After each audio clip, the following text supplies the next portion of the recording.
Hello everyone. Ito na naman ang inyong si Atelin. Kailangan mo makinig sa akin dahil meron tayong pag-uusapan. Meron akong i-share sa inyo today. Ano nga ba ang pagkakaiba ng mga salitang refund at reimbursement na malimit nating napagpapapalit? At inaamin ko ako man ay napagpapalit ko ang mga salitang ito at nakakaya kung ating mga kausap ay magagaling. Kailangan nating i-prove na kahit tayo nasa bahay lang, meron din tayong alam.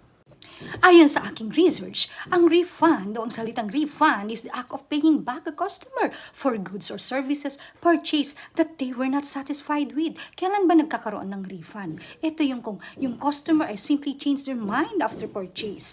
Nagbago ang iyong pag-iisip, the product wasn't the correct product, yung order, mali yung order na naibigay sa'yo, o kaya naman, more than yung bilang ng order ang na-i-deliver sa'yo.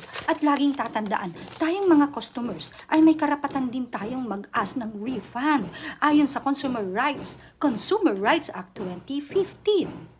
At ang reimbursement naman ay is the act of giving someone money if they purchase something on your behalf. Ibig sabihin yan, kapag may dumating kang parcel at dineliver sa iyo, ayan, nagkataong wala ka, at yung kapatid mo muna ang nagbayad on your behalf.